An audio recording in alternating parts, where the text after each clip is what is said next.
Esos signos de alarma son bien importantes para nosotros como médicos, que si una persona lo conoce, va a saber qué hacer. ¿Qué hay que hacer? Consultar.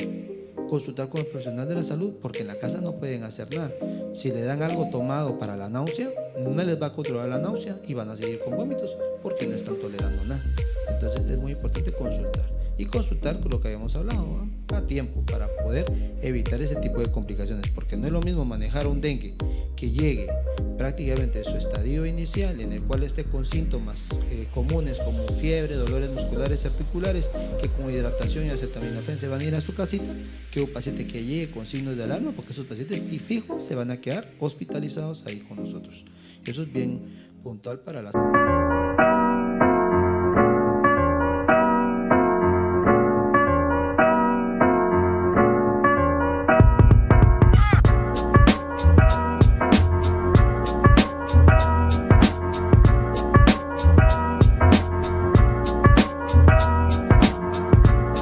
Hola mis amigos, bienvenidos a un nuevo episodio de El Podcast con Freddy Argueta. Y el día de hoy tenemos con nosotros a un amigo con el cual vamos a estar hablando un tema muy importante. Yo creo que se ha estado dando alguna situación de salud acá en la ciudad de Coatepeque y es muy común muchas veces y a veces no sabemos ni qué hacer ni cómo enfrentarla. Así de que quédense con nosotros, que el día de hoy tenemos a nuestro amigo el doctor José David Barrios Maldonado.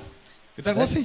Mucho gusto. ¿Cómo Freddy. estamos? Bendito, bien, bien. Qué bueno, bienvenido a esta tu casa. Muchas gracias, muy amable. Un honor y un gusto estar aquí con usted aquí en su estudio y un privilegio poder compartir en esta tarde, ¿no? Perfecto. Muy bien, José, vamos a entrar un poquito ya en materia, ¿verdad?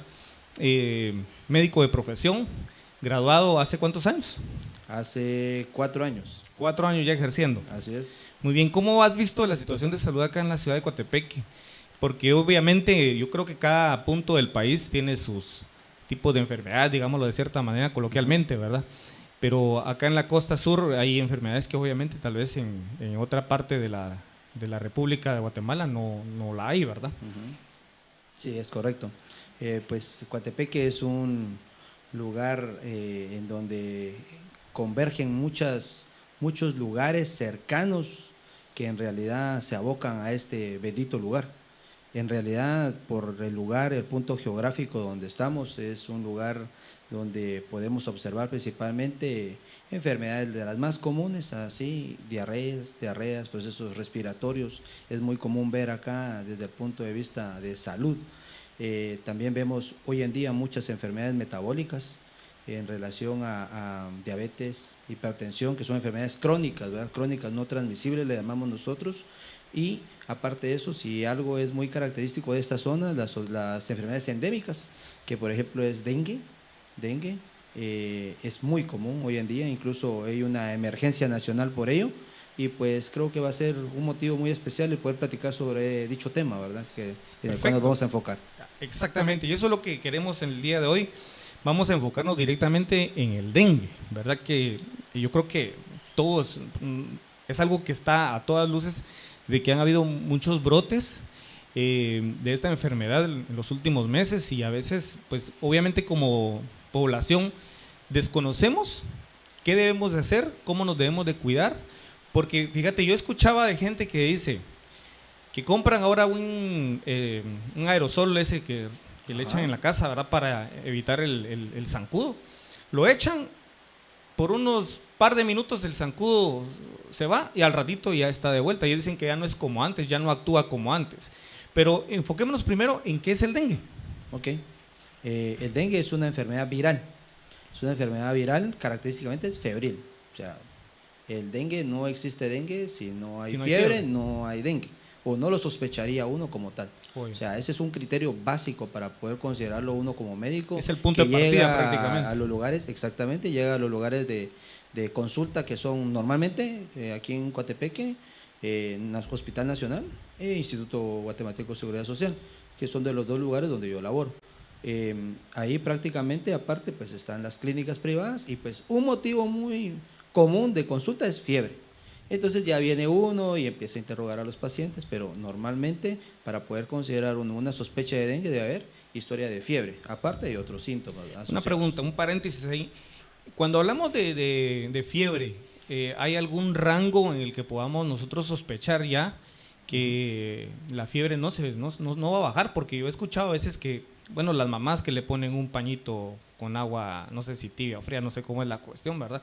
Que le dan alguna pastita, que le hacen agüita de no sé qué, pero yo he escuchado también de que hay fiebres que no bajan. Y es donde comienza a preocupar. Yo creo que también como padres de familia deberíamos de mantener ciertos accesorios para poder medir alguna temperatura, porque a veces nada más así con la pura mano, ¿verdad? Y yo creo que hay aparatos específicamente o instrumentos específicamente para poder hacer ese tipo de medición, que es lo que, si hay algún rango donde nosotros ya nos podemos decir, bueno, ya es de preocuparse. Ok, sí. Claro, la temperatura la tenemos como una temperatura normal de 36 grados prácticamente hasta 37,5. Eso es una temperatura normal de una persona. Cuando una persona está entre 37,6 a 38, consideramos un estadio en el cual está con febrícula. Es una fiebre muy leve, pero para considerar un paciente febril debería estar por arriba de 38,1. Prácticamente ese es un criterio por el cual uno se puede guiar cuando en realidad el paciente puede tener fiebre como tal. Entonces, es muy importante lo que menciona. Por ejemplo, hoy en día muchas personas cuando llegan a la consulta, sobre todo pasa con los niños, fíjese de que solo tiene fiebre en la cabecita, ¿no? Dice, fíjese doctor que ella solo fiebre en las manitas, pero le digo yo, bueno, hay que tomar en cuenta, uno, el horario en el cual están, o sea, no es lo mismo la temperatura al mediodía, con estos calores que están haciendo, y tomar en cuenta de que pues, no es la misma temperatura de la tarde-noche, ¿verdad? O en la madrugada. Tampoco es válido considerar a una persona, bueno, tiene fiebre porque yo lo toqué que estaba caliente. Eso no es así. De repente lo tenían muy arropado, que pasa mucho con los niños. Los arropan, les ponen hasta una playerita, una camisetita de primero, una playera, un suéter y una chumpa cuando lo llegan. Y cuando llegan, pues llegan con 39 de temperatura, está bastante alta. Es muy importante hoy en día, no hay muchas excusas porque pues en realidad son bien sencillos los aparatos para tener una medición de la temperatura. Es muy confiable para nosotros como médicos, es muy confiable el termómetro de mercurio, pero eso no todos lo saben utilizar, eso lo sabe utilizar solamente el personal de salud. Pero tenemos termómetros digitales que los pueden conseguir en farmacias y que pues son bien sencillos de medir. Y en realidad pues esos termómetros los colocamos normalmente a nivel axilar, y a nivel axilar la temperatura, lo más importante que el punto que podemos dejar hoy para dejarles ese tip a las personas es: toman la temperatura, pero eso hay que sumarle 0.5 del valor que tienen. Por ejemplo, el termómetro marcó 37,5 más 0.5 tiene 38 de temperatura. Marcó el termómetro 38.5 más 0.5 tiene 39 de temperatura. Es muy importante documentar la fiebre. Eso es bien importante para uno como médico, es bien importante para orientar el diagnóstico del paciente. Entonces, siempre es importante no solamente pensar de que con un termómetro de mercurio nos vamos a guiar, porque con el de mercurio lo podemos colocar a nivel oral, que es la temperatura más confiable, y a nivel anal, ¿verdad? Porque esas las medimos prácticamente de una cavidad específicamente. Después podemos utilizar la axila, hay termómetros frontales, esos son muy engañosos, en realidad va a depender mucho de la temperatura que pueda tener esa superficie y que la va a adoptar.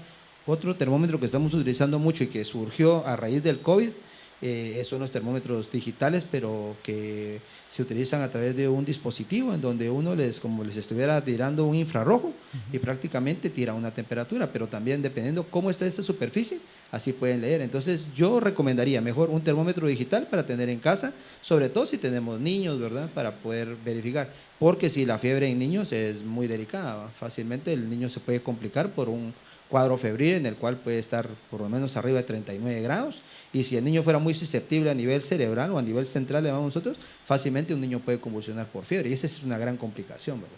Yo creo que para nosotros como padres de familia es, bueno, nadie nace sabiendo, ahí hay que comenzar, ¿verdad? Pero es la responsabilidad que como padres de familia tenemos que tener de conocer qué hacer en determinados casos. Bueno, cuando uno ya tiene 2, 3 hijos, pues obviamente como que ya hay mayor experiencia, pero recordemos que no todos los niños son iguales también. Algunos sufren más en su niñez de ciertas enfermedades, ciertas complicaciones, y otros niños que ni se enferman y toda esta cuestión. Así es. Pero sí es bien importante esa situación que decías con respecto a qué termómetro utilizar o qué dispositivo utilizar, porque si nos damos cuenta, cuando fue esto del COVID, había una situación bien complicada con respecto a ese aparatito, ¿verdad? Que a veces había gente que decía que le dañaba el cerebro, que le pasaban no sé qué cosas, y yo creo que lo más importante es saber qué hacer, informarse uno como padre de familia, para saber qué hacer en determinado caso con respecto a nuestros hijos. Decías algo muy interesante, ¿dónde, o sea, en qué puntos específicamente hacer las mediciones y saber interpretar la lectura que los equipos nos dan? Cuando hablamos de que la temperatura ya está alta, ¿cuánto tiempo podemos dar para que esa temperatura baje cuando es una fiebre? Yo he escuchado que dicen el término viral, no sé si sea correcto, pero que a veces el niño tiene fiebre y al rato está tranquilo y pasa 2, 3 días y ya no le volvió a dar fiebre. Y hay otros casos en que la fiebre baja y vuelve a subir, o hay veces en que la temperatura no cede, ¿verdad? ¿Qué es lo que nosotros debemos como padres de familia saber en ese caso? Ok. Es muy importante cuando un paciente tiene fiebre tener a la mano un antipirético. Eso es muy importante, porque eso nos ahorraría también, sinceramente, muchas consultas que a veces las personas inmediatamente empiezan con fiebre de 1 o 2 horas e inmediatamente quieren saber qué es lo que tienen. Y es donde caemos a aspectos que principalmente las enfermedades que ocasionan cuadros febriles, o sea, pueden ser virales, bacterianas, que son las que ocasionan más fiebre, ¿verdad? Pero hay que tomar en cuenta que el aspecto viral prácticamente, o sea, hay que tomar en cuenta los síntomas del paciente.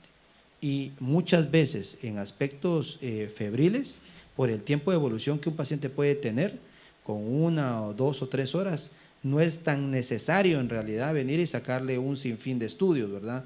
Porque a veces las personas llegan preocupadas, ¿ves? Porque ellos no saben qué es lo que tienen. Claro. Y pues uno como médico pues va a saber en base a la información que el padre o la madre nos va a dar.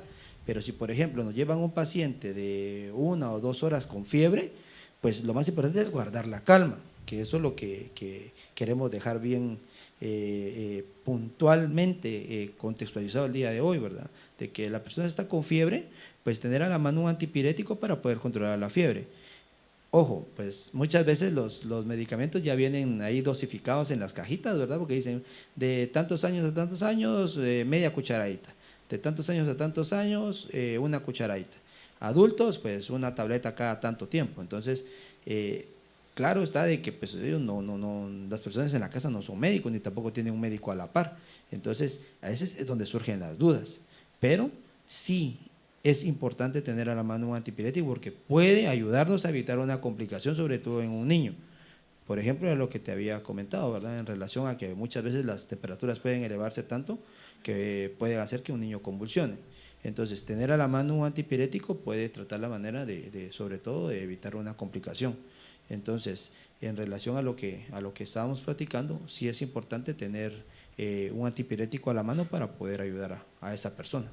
Yo creo que no tenemos que ser ni muy dejados ni muy ansiosos, ¿verdad? Porque decías, si el niño acaba de comenzar un par de horas con fiebre, pues no salir corriendo, ¿verdad? No ser tan alebrestados, pero tampoco dejarlo, me imagino, por mucho tiempo. Una semana, por ejemplo. Exactamente. Porque nos pasa a veces de que llegan las personas y mire cuánto tiempo lleva con su cuadro. Ya a veces, ¿verdad? Muchas veces las personas mencionan ciertos datos de la historia de la enfermedad, pero a veces omiten ciertos datos que son muy importantes para el médico. Pero el tiempo de evolución para nosotros es muy importante. Si una persona me dice, mire doctor, fíjese que mi nene hace media hora empezó con fiebre, entonces, o sea, bueno, podemos investigarlo, pues lo evalúo y todo. Si yo le documento un origen, por ejemplo, una infección en el oído, una infección en la garganta, pues damos tratamiento en base a eso. Pero una media hora o 1 hora con un cuadro febril, pues yo pensaría lo primero, pues en realidad tiene un cuadro viral. Es lo más común que nosotros como médicos analizaríamos en base a los síntomas. Si un paciente, por ejemplo, llega con fiebre y diarrea, probablemente tiene una infección gastrointestinal viral. no algo bacteriano, porque para algo bacteriano debería tener otra sintomatología y en base también a muchos de los datos de la historia de la enfermedad que el paciente está teniendo. Entonces, si una persona está con fiebre y es un cuadro inicial, dale un antipirético, es muy importante. Y vigilarlo, vigilarlo. ¿Qué habíamos hablado anteriormente? Un termómetro. Documentemos la fiebre. ¿Cuánto tiene de temperatura? Y esas historias son bien bonitas cuando nos la narran los padres de familia, sobre todo las mamás, ¿verdad? Que son bien, Sí, bien especiales. sí, exactamente, son bien especiales. Entonces llegan a la consulta y dicen, fíjese doctor, de que mi nene, y hay algunas sí son así, dicen, él le dio 38.5 de temperatura, doctor, y fíjese que a las 2 horas ya tenía otra vez fiebre, yo le di acetaminofén, y a las 2 horas ya tenía otra vez fiebre. Pero fíjese, doctor, que le volvía a dar unas gotitas de diclofenaco, por ejemplo, y pues se le tranquilizó. Pero fíjese que pasaron 2 días y ya no tuvo fiebre. Pero ahorita otra vez está con fiebre y cada 6 horas le da fiebre. Entonces ya uno ya empieza a tener un análisis un poquito más amplio en relación a la historia de la enfermedad. Entonces uno viene y ya puede pensar en X o Y enfermedad, la cual se comporta de cierta forma, según dice la literatura, en la cual uno analiza, sí, probablemente el paciente va a tener X o Y enfermedad.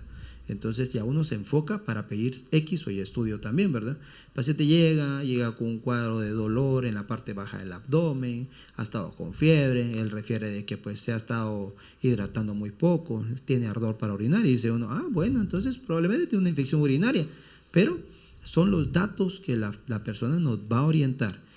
Claro está que nunca falta el paciente que lleva 15 o 20 días de estar con fiebre y está con escalofríos y fiebre y al ratito otra vez le da fiebre, pero fíjese doctor que tengo mucho dolor de cabeza y me ha pasado en las consultas de los lugares donde laboro. Entonces viene y uno ya analiza, ¿verdad?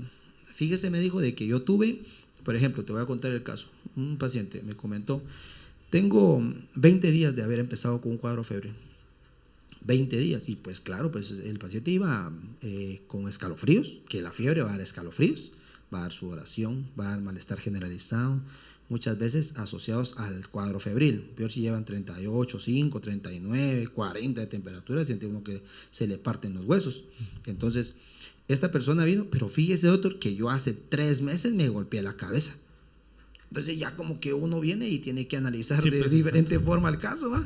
Pero mire, o sea, y el dolor de cabeza empezó ahorita o sea, lleva más de 2, 3 meses, como dice usted, por el golpe. Después que me golpeé yo me quedé con dolor de cabeza. Me perdió el conocimiento o algo y entonces empezó a enfocarme al cuadro. Entonces, mire, entonces vamos a estudiarlo, estudiémoslo porque ya lleva 20 días de estar con fiebre. Las fiebres virales en 2, 3 días, como bien lo estabas mencionando, ceden hasta 5 días y ceden las fiebres. Y esas enfermedades virales son autolimitantes. ¿Qué significa autolimitantes? Empiezan, pasan unos días y se van los síntomas. Y no hay mucho que darle. Solo es hidratación, porque es muy importante cuando una persona está con fiebre, hidratarlo y controlar la temperatura. Esos son 2 puntos importantes, controlar la temperatura e hidratar al paciente.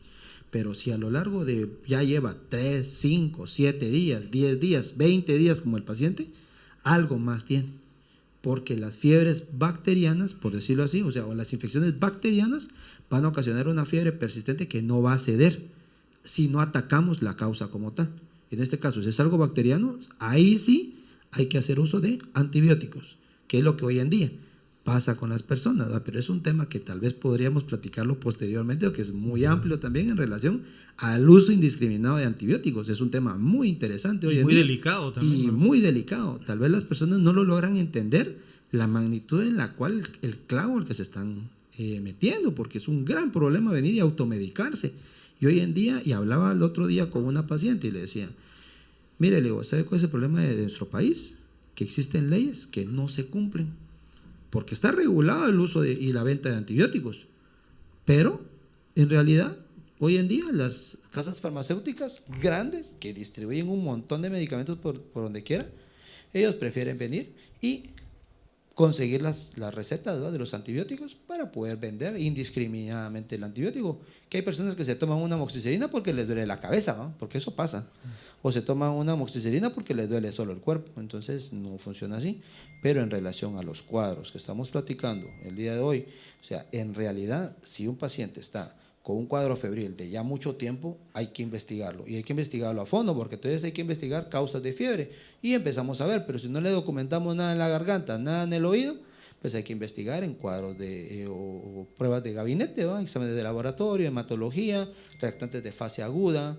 Podríamos mencionar algunos ahí, como PCR o proteína C reactiva, velocidad de eritrosedimentación, exámenes de orina, exámenes de heces, para poder orientar nuestro diagnóstico.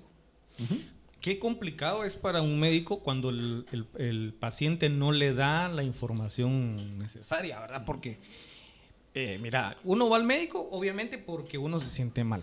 Pero yo he dicho siempre que aquí en Guatemala no tenemos la cultura de la prevención. Eso sí. O sea, me imagino que en tu caso que estás trabajando en entidades, ¿cómo le llamamos? Gubernamentales, por así decirlo. Correcto. Te das cuenta de que la gente llega a veces cuando ya se está muriendo. O sea, ya cuando ya probaron de todo y nada les hizo efecto. Llegan al hospital, llegan al centro de asistencia médica y quieren que el doctor los atienda ya y que les dé la pastillita, que les ponga la inyección específica para que en 1 hora, 2 horas ya vayan camino a su casa. Y muchas veces se complican los casos por el hecho de que nosotros dejamos mucho tiempo. Dejamos mucho tiempo que avance la enfermedad o los síntomas estén expuestos y no documentamos, como decías, que es muy importante, ¿verdad? A veces tampoco tenemos la cultura de documentar, muy pocos realmente lo hacen, ¿verdad?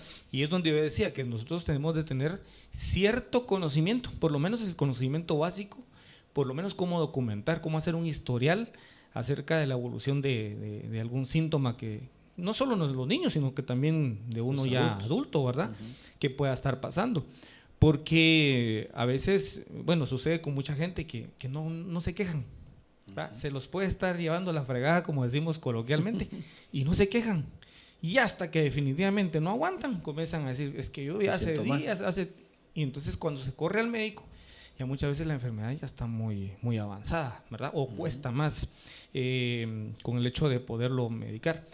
Y lo que también explicabas acerca de los medicamentos, ¿verdad? Porque hay gente que, yo me he dado cuenta que comienzan a tomar un medicamento y no se toman el medicamento como el médico lo receta, ¿verdad? Sino que se lo toman a su sabor y antojo. Y como el médico les dejó tal y tal pastilla o medicina cuando les diera tal y tal cosa, lo vuelven a hacer y comienzan a, cada vez que les puede dar o les da, comienzan a tomarlo, pero no hacen el tratamiento como debería ser. Y me imagino que por ahí va el caso de que a veces ya la medicina ya no les hace, ¿verdad? Que me imagino que ahí es el punto de esta cuestión donde nosotros estamos acostumbrados a automedicarnos. Hace unos años yo recuerdo que publicaron en las redes sociales y en televisión que ya no iban a estar vendiendo medicamentos, ciertos medicamentos, sin prescripción médica, ¿verdad? Pero creo que fue un tiempo nada más donde se divulgó, fue realmente bastante que se escuchó acerca de eso y no lo hicieron. En otros países sí es obligatorio llevar una receta médica. Hace algunos años me recuerdo que mi mamá necesitaba un medicamento y se conseguía en el otro lado. Y yo fui y no me lo quisieron vender porque no llevaba la receta. Si no llevaba la receta no me lo podían vender, aunque pasara lo que pasara no me lo podían vender porque me dijeron que ellos se podían meter a problemas, ¿verdad? Pero acá en Guatemala, pues estamos en Guatemala, lamentablemente. Estamos en esa situación. Ahora, cuando hablamos acerca del dengue, hay mucho dilema con respecto a cómo se transmite, ¿verdad? Porque unos dicen que es el zancudo del día, que en la noche no hay problema, pero obviamente hemos estado últimamente viendo de que los zancudos están, pero a la orden del día, ¿verdad? Y también entender, primero es esa cuestión de cómo se contagia uno, cómo se puede contagiar una persona. Porque sucede que yo he escuchado que a veces los cuadros del dengue se complican y que la persona puede correr el riesgo de perder la vida. Contanos esa parte. Sí. En relación a lo de cómo se transmite la enfermedad, existe un vector. Un vector es un mosquito, ¿verdad? Y ese tiene nombre, se llama Aedes aegypti, se llama el mosquito del que transmite el dengue. En relación a que de día o de noche, pues eso es independiente, eso no, me recuerdo yo hace unos años, ¿verdad? Yo no estudiaba medicina, era un niño, y me recuerdo que decía, no, es que en el día se da el dengue clásico, y el de noche se queda el dengue hemorrágico. Pero hoy en día que yo ya estudié, que yo ya lo leí, pues no funciona de esa forma, pues el vector es el vector, o sea, de ese vector, si ese mosquito está o sea, contiene el virus para poderlo transmitir, viene y pues picó a alguien prácticamente, puede venir y transmitirle a otra persona. Entonces, una vez el vector llegue a otra persona, un huésped prácticamente viene y pica. De esa forma le va a transmitir ese virus, el cual se va a empezar a replicar o a multiplicar dentro del cuerpo de esta persona, en la sangre. Prácticamente a partir de ahí empiezan ciertas fases de esa enfermedad. Y dentro de las fases de la enfermedad, lo primero que debe hacer es un periodo de incubación para que empiecen las etapas prácticamente como tal de sintomatología del paciente. O sea, no es me picó y ya. Me picó inmediatamente, estoy... yo tuve fiebre. No es así inmediatamente. Muchas veces tardan entre unos 3, 5 o hasta 7 días para empezar prácticamente con el cuadro. Okay. Entonces, yo vine y me picó el mosquito. Y a los 3 días, o sea, yo no me percaté, es un mosquito el que me picó y tranquilo, me he hecho una crema. Uno pues, de cientos que le pican. Y me voy, ¿verdad? Pero yo a los 3 días empecé con mucho dolor de cabeza. Y aparte del dolor de cabeza me dolían mis ojos, pero horrible, ¿verdad? Y aparte de eso empecé con mucha fiebre. Recordemos, no existe el dengue en realidad, según dice la literatura, sino el paciente cursa con fiebre. Entonces, fiebre. La fiebre del virus del dengue le llaman fiebre quebrantahuesos. Siente uno que se le quiebra el cuerpo, porque son fiebres normalmente perennes o persistentes. Yo le doy al acetaminofén, que es el medicamento de elección para cuadros así, y en cuestión de 4 o 5 horas, si el paciente otra vez tiene fiebre. Es una fiebre persistente. Entonces, esos son síntomas asociados. Sudoración, da mucha sudoración, da dolores musculares, da dolores articulares, puede dar tos, puede dar diarrea y aparte de eso, pues hay signos en los cuales nosotros le llamamos signos de alarma. Signos de alarma son signos que hoy en día hemos visto casos que muchas veces se salen de lo que comúnmente se debe comportar la enfermedad del dengue. A esos casos nosotros son casos excepcionales porque hay pacientes que en 3, 4 días ya están complicados. ¿Por qué? La fiebre los botó. La causa de todo eso es la fiebre, porque la fiebre los deshidrató. Al deshidratar al paciente es pan comido para el virus.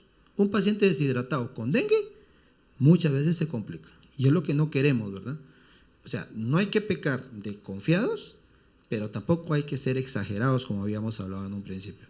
Con unas 2, 3 horas no hay mucho por hacerle a un paciente. Más que solo decirle, tome antipirético y tome suero. Hidrátese bien y vigile síntomas. ¿Qué síntomas o qué signos de nosotros, signos de alarma? Que eso es muy importante y bien puntual para las personas que van a ver nuestro programa prácticamente. Dentro de esos tenemos sangrado en alguna parte del cuerpo. Si una persona cursó con fiebre y molestias de dolores musculares, articulares, prácticamente estaríamos viendo que la persona, si está con hemorragia, todavía pensaría yo más que lo que tiene es dengue. Sangrado por nariz, encías, por el pipí o por el popó. Si hay algo ahí relacionado con sangrado, altamente sospechoso que vaya a ser dengue. Dolor abdominal muy intenso en la parte superior derecha del abdomen. Ese es un signo de alarma.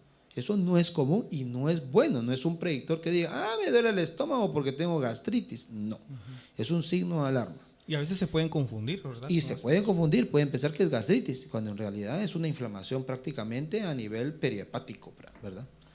Esa es otra situación. Un paréntesis, ¿qué le pasa al hígado en ese Normalmente, o sea, el hígado tiene una cápsula que lo recubre y prácticamente puede sufrir un proceso inflamatorio de ese lugar, que es lo que le puede provocar dolor. Aparte, existe un cuadro en el que se llama extravasación, pueden acumular líquido. Nosotros llegamos al tercer espacio, pero se edematiza la persona. Puede haber también edema a nivel también abdominal, a nivel periférico, en las piernas, en los brazos. Entonces, todo eso le puede provocar a las personas secundario a un cuadro ya complicado del dengue. Okay. Y aparte del dolor, aparte de la hemorragia, prácticamente a las personas también deberíamos de tomar en cuenta que si el paciente está con mucha hemorragia o que estuviera sangrado en alguna parte del cuerpo o que tenga un dolor abdominal o prácticamente la persona estuviera con un cuadro de vómitos persistentes, que es otro signo muy importante que hay que tomarlo en cuenta. La persona viene y se tomó 1 litro de suero, pero al ratito lo vomitó. Le dimos chance un ratito, de repente algo le cayó pesado a la persona. Ok, le damos media hora, démosle chance, le va a decir la mamá, démosle chance al nene, pero en cuestión de otro ratito, otros 2, 3 vómitos, fiebre, vómitos, deshidratación segura. ¿No? Deshidratación segura. Acelerada prácticamente. ¿Qué debemos de hacer? Consultar, porque no vamos a esperar a que una persona pase toda la noche, ¿verdad?, con vómitos en su casa y que prácticamente pues se va a deshidratar, pero rapidísimo. Entonces, eso es muy importante. Esos signos de alarma son bien importantes para nosotros como médicos, que si una persona lo conoce, va a saber qué hacer. ¿Qué hay que hacer? Consultar con el profesional de la salud, porque en la casa no pueden hacer nada. Si le dan algo tomado para la náusea, no les va a controlar la náusea y van a seguir con vómitos porque no están tolerando nada. Entonces es muy importante consultar y consultar con lo que habíamos hablado, ¿no?, a tiempo para poder evitar ese tipo de complicaciones, porque no es lo mismo manejar un dengue que llegue prácticamente de su estadio inicial, en el cual esté con síntomas comunes como fiebre, dolores musculares y articulares, que con hidratación y acetaminofén se van a ir a su casita, que un paciente que llegue con signos de alarma, porque esos pacientes sí fijos se van a quedar hospitalizados ahí con nosotros. Eso es bien puntual para las personas que están viendo el programa, ¿verdad? ¿Qué diferencia existe entre un dengue clásico o un dengue normal, con un dengue hemorrágico? ¿Y qué signos pudiéramos nosotros detectar donde ya podemos estar pensando tal vez que la situación se está complicando? Antes clasificaban hacia el dengue como dengue clásico y como dengue hemorrágico. Hoy en día la clasificación no funciona de esa forma. El dengue existe con signos de alarma, sin signos de alarma y un dengue prácticamente complicado o grave, ¿verdad? En este caso, pues un paciente con un dengue sin signos de alarma es aquella persona que cursó con el cuadro febril a lo largo de un tiempo, que pues era lo que habíamos hablado. Aparte que ya pasó el periodo de incubación, empiezan las etapas. El estadio febril, que hoy se llama etapa febril, puede ir desde 2 hasta 7 días, ¿verdad?, aproximadamente. No todos se van a comportar de la misma forma, claro, porque hay personas que en 2, 3 días y cede la fiebre, y otros que pasan 5 o 6 días y están todos los días con fiebre. Y después de eso viene la otra etapa, se llama etapa de efervescencia. La etapa de efervescencia es un estadio en el cual normalmente es donde más surgen complicaciones del paciente. Y es donde uno se le tiene que pegar a un paciente cuando llega en ese estadio. ¿Por qué? Porque muchas veces lo que provoca el virus del dengue es que hace ciertos daños en ciertos órganos como por ejemplo hígado, que es uno de los que puede llegar a inflamar, pero principalmente hay también afección a nivel de la sangre. Las células de la sangre, dentro de las células de la sangre tenemos unas células que se llaman plaquetas. Las plaquetas son unas células muy importantes para la coagulación.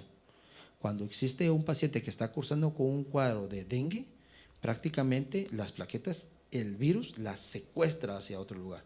No es que las elimine, las secuestra, o sea, las lleva a un lugar donde no están directamente en el torrente sanguíneo. Entonces, la persona decae del valor normal de las plaquetas, que van arriba de 150,000. Cuando un paciente llega a tener valores muy bajos de plaquetas, es un paciente que está altamente en riesgo. Viene y tantito le presiona a uno con un brazalete a la hora que le tomamos la presión y se llenan como de puntos como morados en el brazo. Ese es un signo que nosotros clínicamente nos podemos dar cuenta cuando una persona puede estar cursando con un dengue también, y eso sin hacerle ningún examen de laboratorio. Solo es diagnóstico. El diagnóstico del dengue principalmente es clínico. El laboratorio solamente nos permite confirmarlo, ¿verdad? Pero en realidad nosotros siempre, para cualquier médico, lo más importante es la clínica. Dice la literatura que el 80% del diagnóstico debe ser clínico de cualquier tipo de enfermedad, de acuerdo a lo que usted viene y le narra al doctor, el doctor puede tener la idea de qué puede estar cursando. Entonces, es muy importante separar esos términos que teníamos anteriormente, donde decía, el paciente tuvo un dengue hemorrágico, porque eso ya no existe hoy en día para nosotros ni tampoco para las personas, son términos que debemos de quitar. En realidad la persona o tuvo un dengue sin signos de alarma, en el cual cursó bien, un paciente que tuvo un dengue con signos de alarma, en el cual se complicó, y un paciente grave, que es un dengue grave, es un paciente que muchas veces puede requerir una unidad de cuidados intensivos para su monitoreo. Entonces, dentro de las etapas que habíamos platicado, la etapa febril, bueno, pasó la etapa febril, pasó la etapa de efervescencia y en la etapa de resolución ya son solo ciertos síntomas y signos que se pueden presentar en el paciente, en el cual uno ya toma la idea, normalmente, ¿qué pasa en la última etapa? A las personas como ya no hay fiebre, ya están más estables, ya pasaron el periodo en el cual se pudo haber complicado, lo que más comúnmente le pasa a las personas, les sale un tipo de alergia en el cuerpo, se llama etapa de resolución. La alergia pues, puede durar entre unos 2, 3 o hasta 5 días, es solo cuestión de tratarla sintomáticamente, aplicar cremas, baño diario 2 veces al día, que eso le va a refrescar la piel, aplicar una crema que humecte la piel y antihistamínicos. No es nada grave, no es nada fuera de lo más ordinario de la evolución de la enfermedad y significa que la enfermedad le está diciendo adiós a ese huésped prácticamente. Entonces, es muy importante. Ahora, no hablar tanto del dengue hemorrágico como tal, sino un dengue con signos de alarma, ¿verdad? Un dengue con signos de alarma. Si nosotros venimos y lo llevaron a la emergencia, venimos, tomamos la historia del paciente, tomamos los signos vitales del paciente, evaluamos al paciente, documentamos que hay un signo de alarma, que se está quejando de un dolor intenso en la parte superior derecha, el paciente tiene historia que lleva como 2 días de estar con vómitos, y pues el paciente hace 2 días empezó con un poco de sangrado en la nariz, ahorita no lleva sangrado, es como aquella adivinanza, ¿va?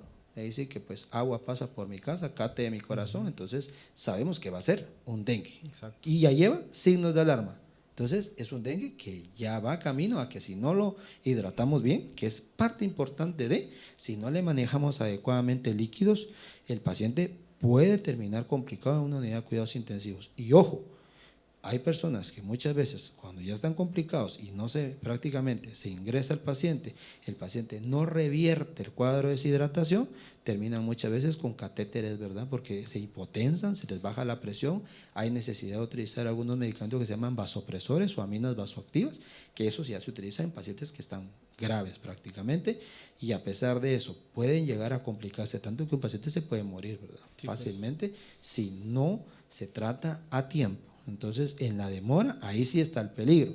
No exagerar, pero tampoco ser tan confiado de, yo me aguanto, como me comentaba, ¿verdad? No, yo me siento fuerte, no, esa enfermedad no me va a botar a mí. Entonces, no. Hay que consultar, hay que tratar la manera de asesorarse adecuadamente, que consulten con un profesional de la salud para que así puedan recibir la asesoría correcta y recibir tratamiento oportuno. Es importante entonces entender los signos de alarma para no llegar, inclusive me imagino que algunos pacientes llegan a la UCI, ¿verdad? Porque se les complicó el cuadro. Algunos. Realmente no todos los cuerpos reaccionan de la misma manera, me imagino, ¿verdad? Yo he escuchado casos que el paciente con alguna enfermedad o algún síntoma, digamos lo común, se está muriendo.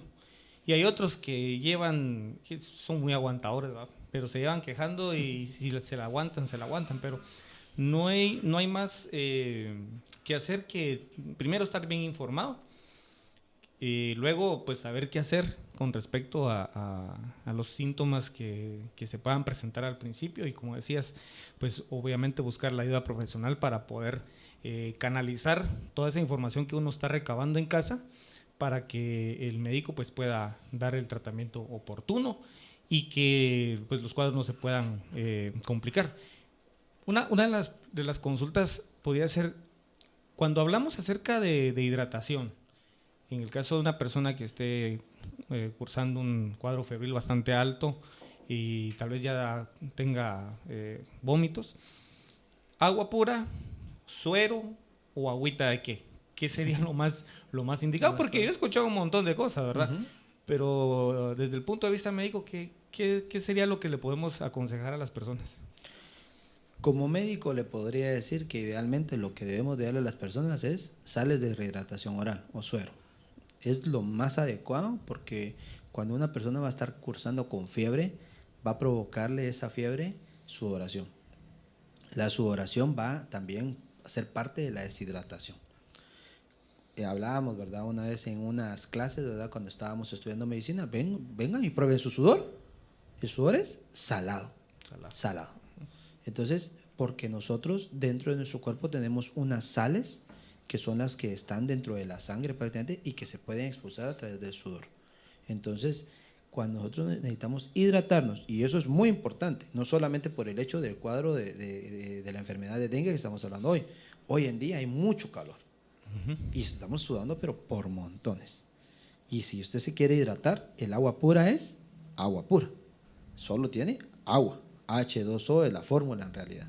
No tiene electrolitos. Y esos electrolitos son muy importantes para hidratar a una persona. Entonces, idealmente lo que hay que tomar es suero. Existe hoy en día, ¿verdad? Pues hay personas que a veces, pues recordemos, la economía de nuestro país está difícil. Entonces hay que buscar alternativas. Por ejemplo, yo le digo a los pacientes, mire, agua de arroz, puede tomar, puede hacer en su casa. Eso es como un suero natural. Fíjese, doctor, de que sí tengo. ¿Le puedo hacer en la casa? Dele. Agua de arroz está bien porque tiene cierta cantidad de electrolitos documentados que sí contiene. Entonces, eso es muy importante hacerlo también. Pero el agua pura no lo va a hidratar. ¿Qué hacen, verdad? Y hablábamos del paciente que un día me consultó por un cuadro febril de 20 días. Y le dije yo, mire, procure, dígale a su familiar que ¿viene con familia? Sí, doctor. Ok. Pero el paciente estaba muy mal, ¿verdad? O sea, se sentía decaído y todo. Y con decirte, ¿va? De que lo llevaron los bomberos, ¿va? Y los bomberos lo llevaron, o sea, iba mal, ¿va? Iba acostado, ¿va? 20 días, Leo, va, bueno, 20 días.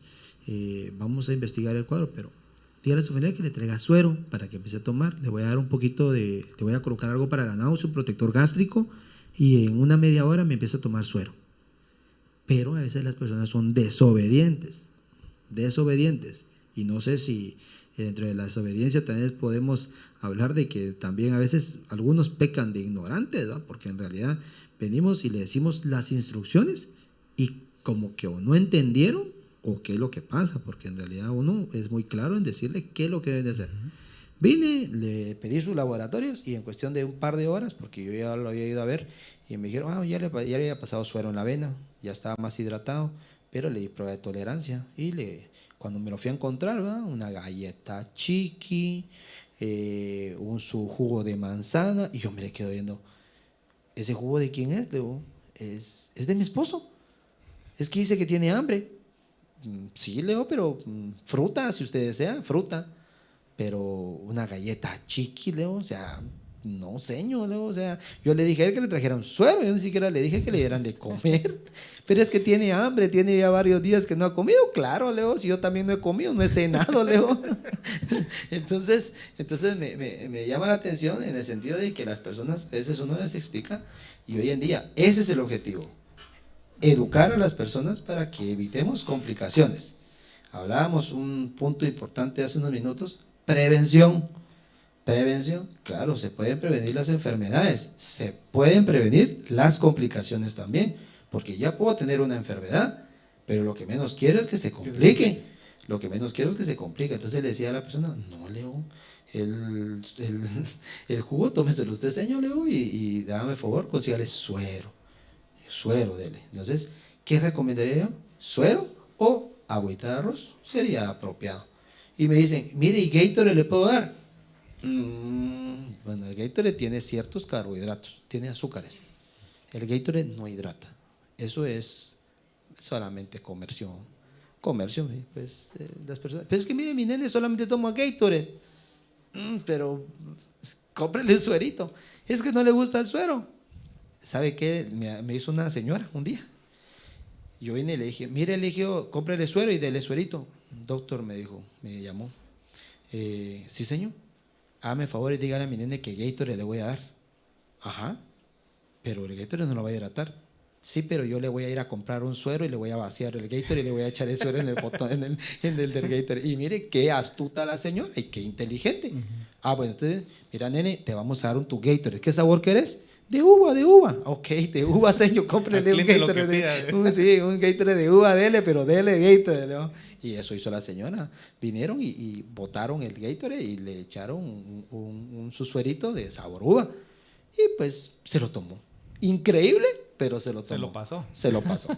Y el nene estaba tomando su suerito. Cuando fui a ver, ¿cuánto va tomando? Ah, ya se va acabando el Gatorade, digo.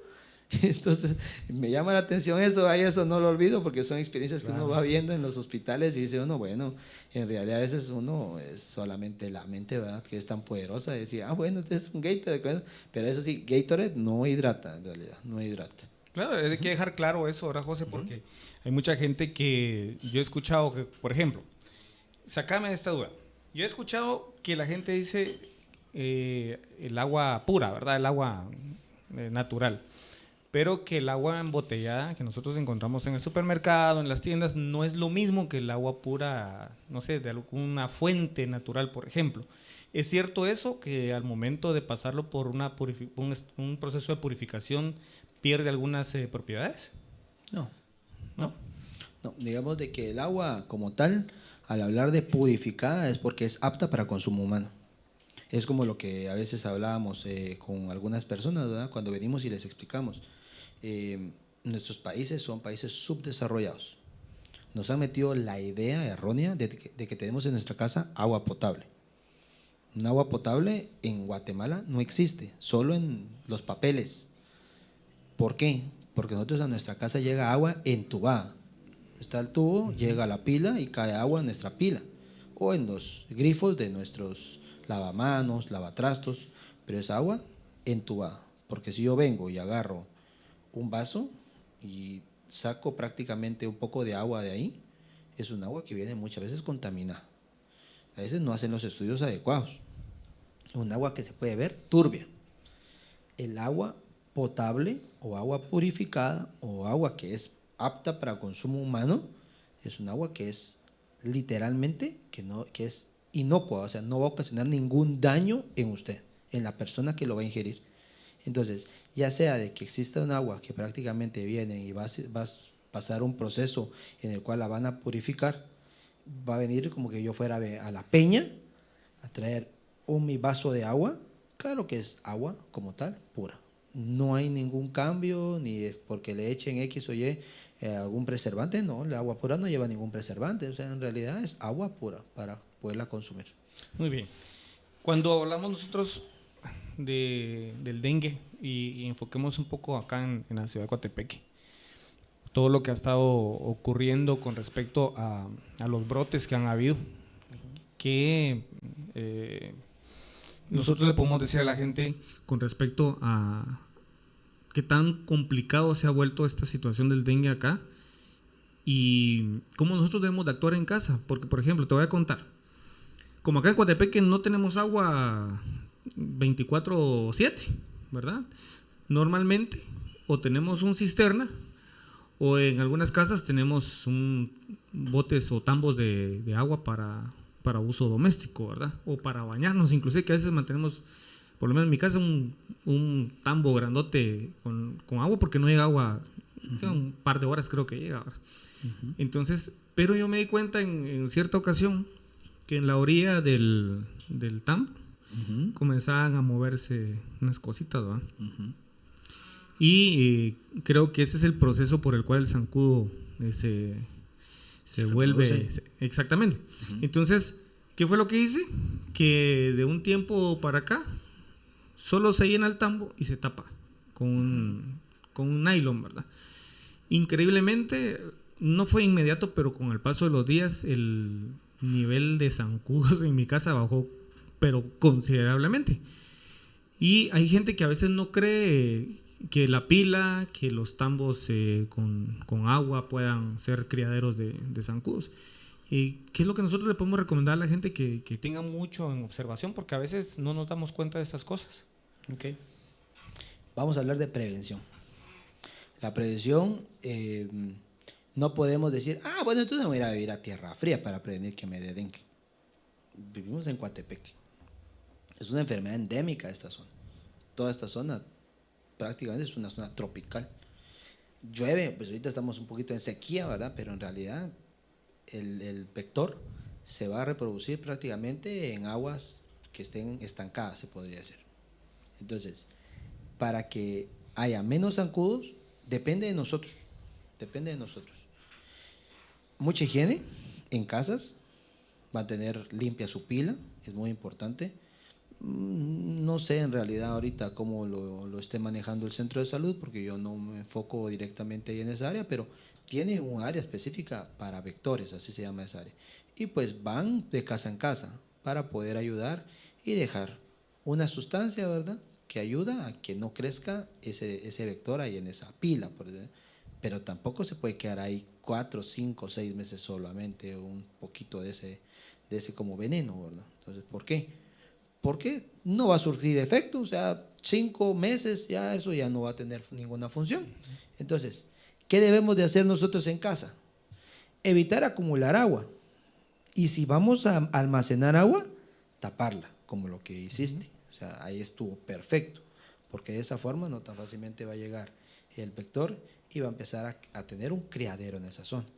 ¿Por qué? Porque empieza a verse como que unas pequeñas larvas, ¿verdad? Entonces esas larvas van a reproducir, entonces empieza el ciclo del zancudo, como una larvita, y posteriormente al final va a sacar varios vectores de ahí.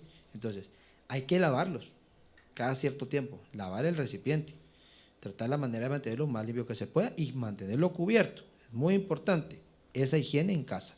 Las pilas, toneles, si tenemos macetas, ¿verdad? Muchas veces hay áreas que acumulan agua cuando llueve y eso es muy importante, voltearlos.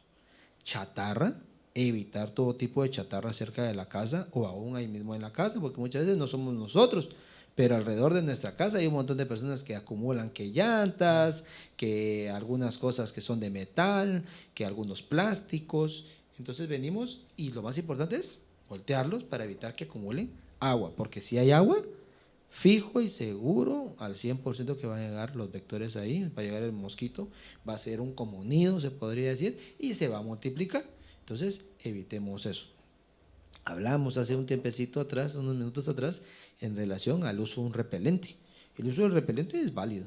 O sea, hay productos que sí ayudan a repelente es repeler el vector, alejarlo. Hay olores que ellos no van a soportar.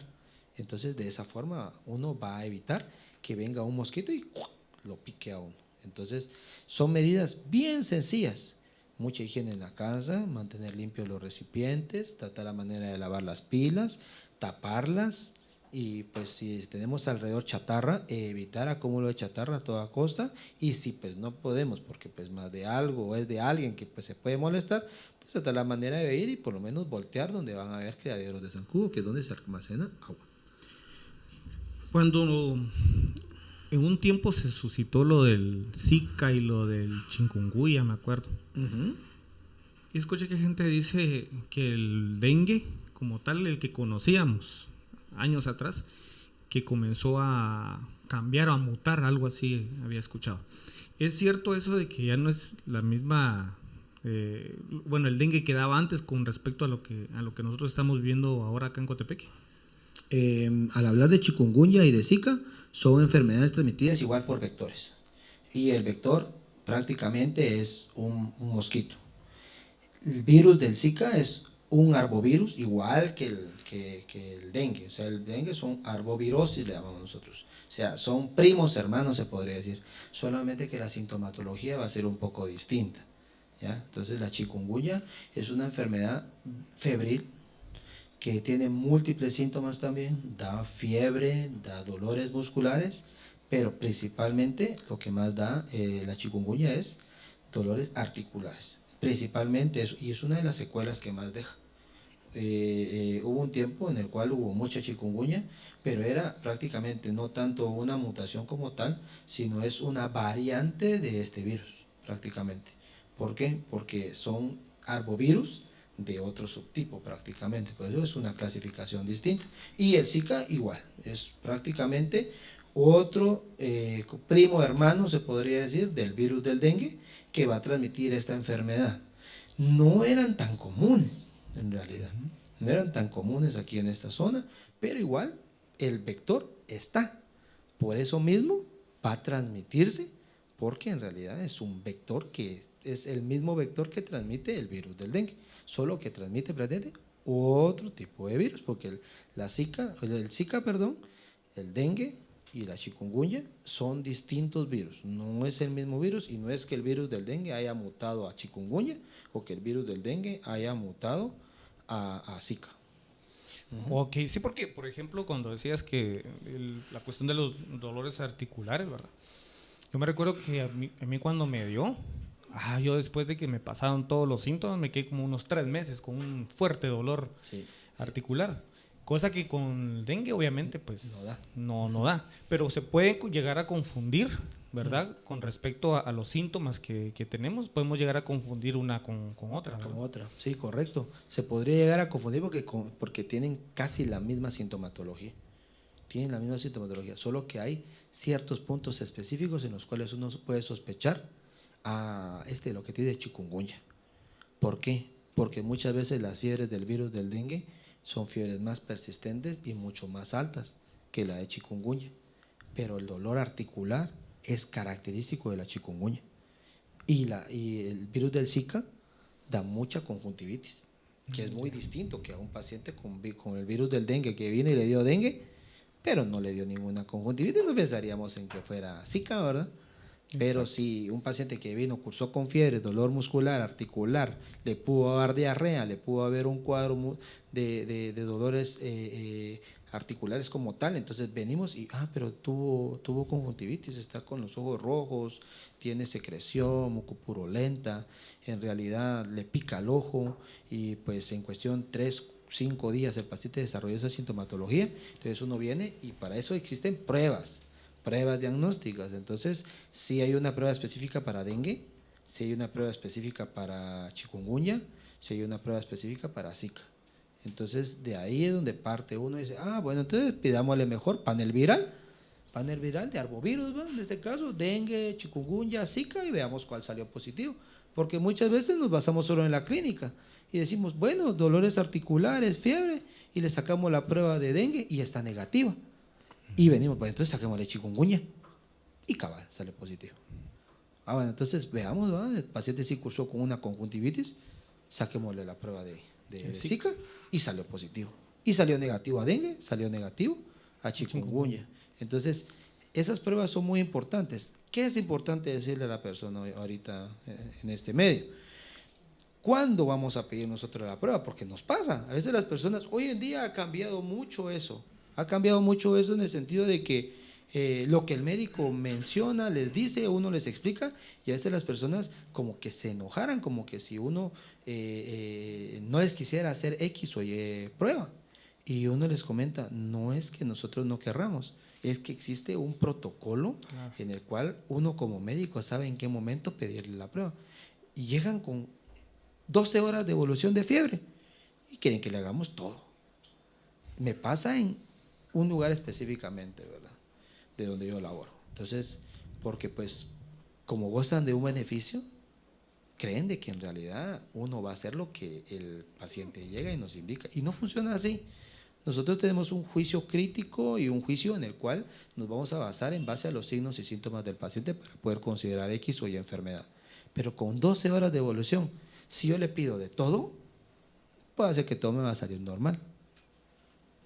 Puede existir la situación en la cual la carga viral de la persona sea muy alta, que me va a marcar un dato, por ejemplo, del dengue, que existen 2 datos que vamos a pedir. Uno se llama antígeno y el otro se llama anticuerpos. El antígeno muchas veces va a depender también de la carga viral que pueda tener el paciente, ¿verdad? Para que se pueda marcar. Pero normalmente dice la literatura de que deberíamos de pedir por lo menos arriba del día 3 para poder sacarle una prueba. Hoy en día lo está manejando el ministerio porque en realidad es una cantidad bárbara de gente enferma con dengue a nivel nacional, que en realidad estamos utilizando entre el día 4 y el día 5 para pedir la prueba. A mayor día, o sea, entre más días tengamos con el cuadro febril, es más confiable esa prueba. O sea, si el paciente lleva un día, lo leíamos en la literatura nosotros, si lleva un día tiene un 10% de que salga positiva esa prueba. Lleva 2 días, 20%. 3, 30, y así sucesivamente. 5, 6, 7 días, sacamos la prueba, debería, si es dengue, debe de salir.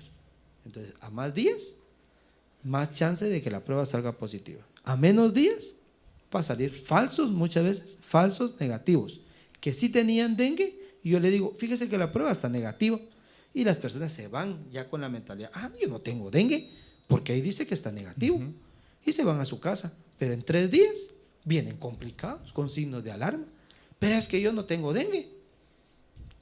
¿Quién manda? Negativo. ¿Quién manda? La clínica. La clínica, pero es que mire, tiene sangrado en las encías, está con mucho dolor abdominal, no ceden los vómitos. Entonces, uno debe de tener mejor un juicio clínico, o sea, su diagnóstico va a ser primero clínico y explicarle a las personas. Entonces, cuando las personas se dejan llevar por los consejos que el médico les está indicando, y hoy en día, si algo nos está perjudicando es el teléfono, porque viene y uno les dice algo al paciente y viene la persona y googlea. San Google. Sí, San Google lo buscan y ven. No, pero es que esto dice aquí. Ok. Entonces, eso es así, asa. Pero es que lo que pasa de que también, yo también leí tal cosa, vi un video de YouTube donde decía tal cosa. Entonces, y hoy en día, como todos son redes sociales, ¿va? En Facebook, TikTok y todo, creen que por haber visto un video de esos, ya son especialistas en X o Y enfermedad. Y eso nos limita muchas veces el actuar del médico. Entonces, a veces uno lo que quiere es evitar situaciones en las cuales puede entrar uno en conflicto con el paciente, porque yo le digo al paciente, usted viene conmigo porque tiene dudas. Mi objetivo es que se vaya a su casa tranquilo y que usted se vaya sin ninguna duda. Pero si usted viene conmigo y se va con más dudas de con las que entró, estamos mal. Entonces, lo primero que le pido es, trate la manera de estar tranquilo, guarde la calma, que a veces cuando perdemos la calma, también nos equivocamos y tomamos decisiones erróneas. Entonces, tranquilo, luego váyase tranquilo, yo considero que tiene esto, esto y esto, démosle tiempo y esperemos. De acuerdo a cómo evolucione, si usted presenta esto, esto y esto, usted se viene inmediatamente. Si usted no presenta nada de eso, no hay necesidad que la enfermedad es autolimitante, así como empezó, así se va a ir, y usted tranquila que en unos días va a estar tranquila. Va a estar sin ningún proceso, ninguna enfermedad. Y va a resolver. Así que pues vaya a casa tranquila. Y las personas lo entienden, se van a su casa, agradecidos y todo. Pero el objetivo hoy en día es beneficiar a la persona, orientarla, educarla, explicarle adecuadamente qué tiene, qué puede pasar si está esta ruta, si está esta otra, qué hacer si pasa esto, qué hacer si pasa el otro, para que la persona evitemos casos complicados. ¿Qué no queremos?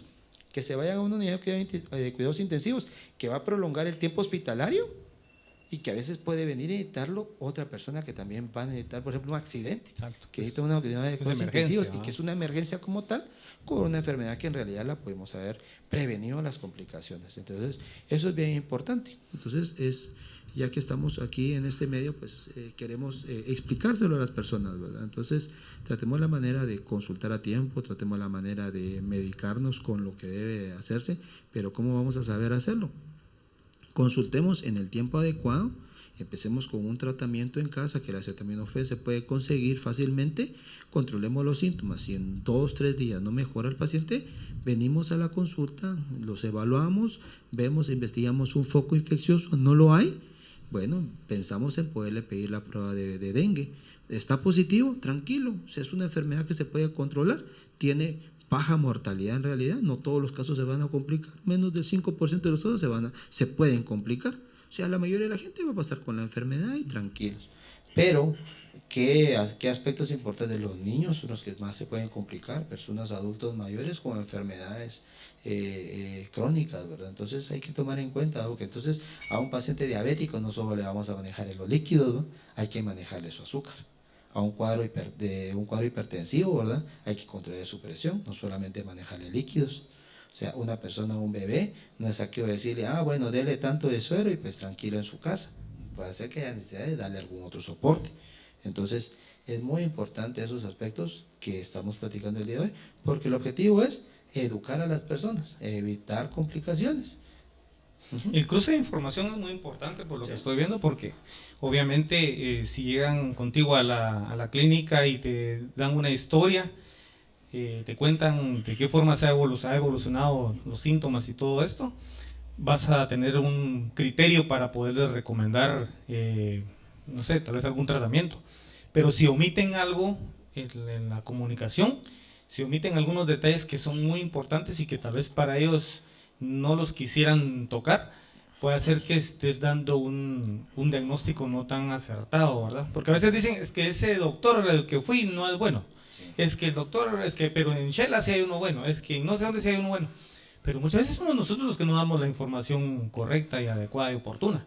Si nosotros llevamos un historial adecuado, vamos a poder brindar la información que el médico necesita para poder recetarnos de la mejor manera. Para ir concluyendo, José, y te agradezco realmente este tiempo que te tomas para poder estar con nosotros. Yo creo que tu tiempo es bastante limitado por lo que he escuchado y la verdad que esto es importante, este medio es importante para poder brindar la información a la gente, que a veces son cosas tan sencillas que tenemos y podemos hacer en casa, pero por el desconocimiento no las hacemos. Y a veces, como te decía, confundimos algunas cosas y cuando nos damos cuenta ya se nos ha complicado, ¿verdad?, el cuadro que nosotros teníamos. Entonces, para ir terminando, me gustaría hacer un resumen con respecto a lo que hemos platicado acerca del dengue. ¿Qué recomendaciones podemos darle a las personas que tengan en cuenta en los cuidados de prevención en casa? Y también, obviamente, en qué momento ya acudir a emergencia o a algún médico. En este caso, ahí van a estar apareciendo los números de teléfono para que te puedan contactar y la ubicación de tu clínica también. Entonces, gracias. Si le podemos dirigir un par de minutos a nuestros amigos para que puedan ellos entender qué hacer y ya tengan un resumen de lo que el día de hoy platicamos. Claro.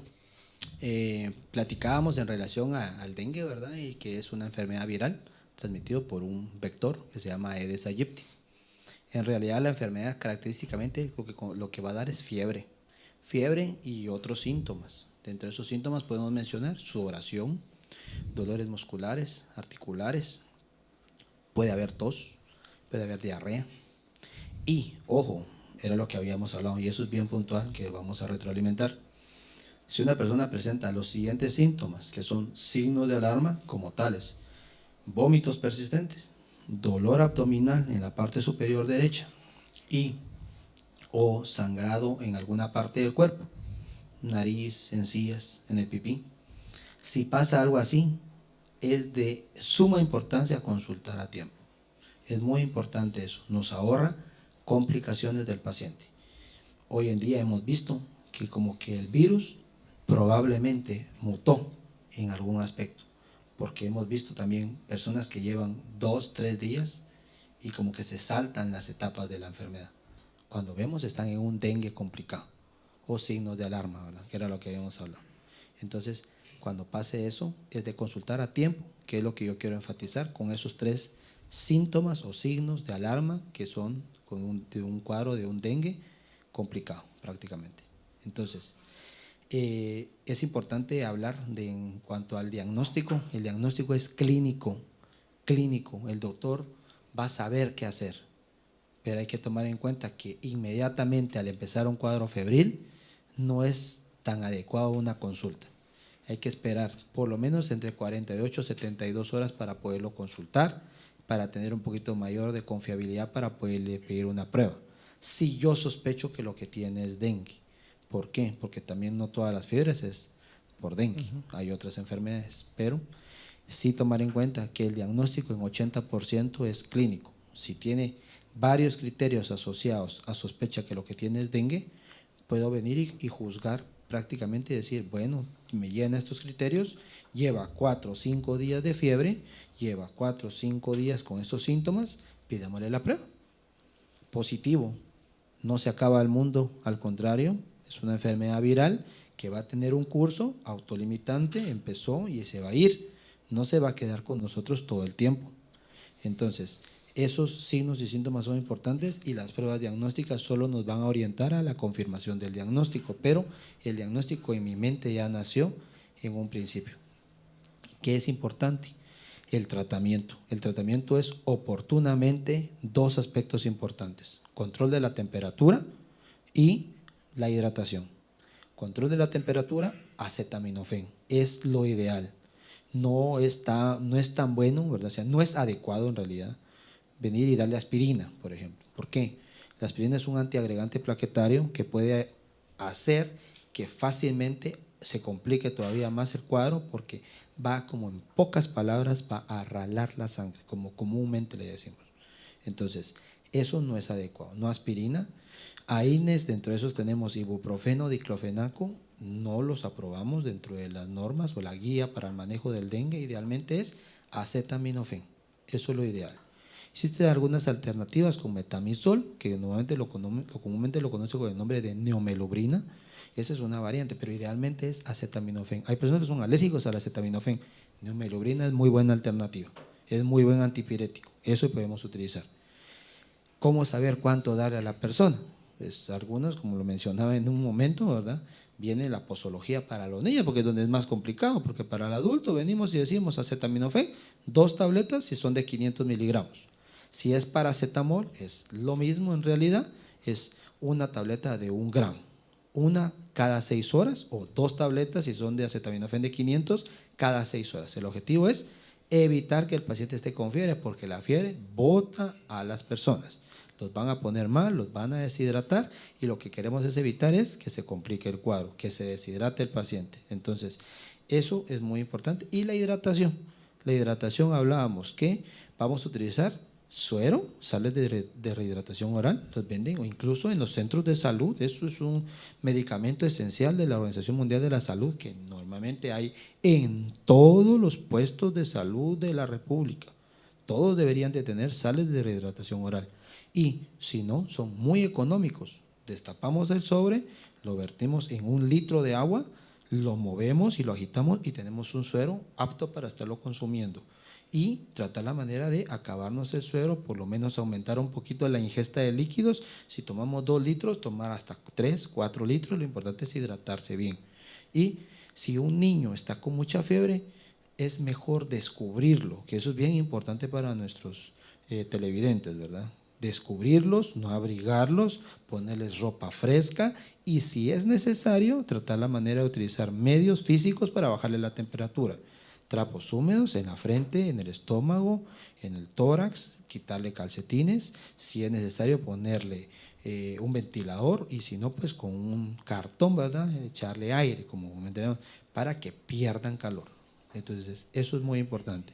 Prevención, hablábamos de la prevención, mucha higiene en casa, tratar la manera de mantener limpios las pilas, los toneles, si vamos a acumular agua, mantenerlos tapados, evitar acúmulo de donde se puedan almacenar agua, principalmente en macetas o recipientes plásticos, evitar chatarra, o sea, si tenemos ahí, desecharla, metales y todas esas cosas que no van a servir más que solo para criadero del vector o del mosquito, y tratemos la manera, ¿verdad?, de usar un repelente, porque eso es válido, utilizar el repelente para que ayudemos pues por lo menos contrarrestar que el virus, o mejor dicho, el vector se acerque a nosotros.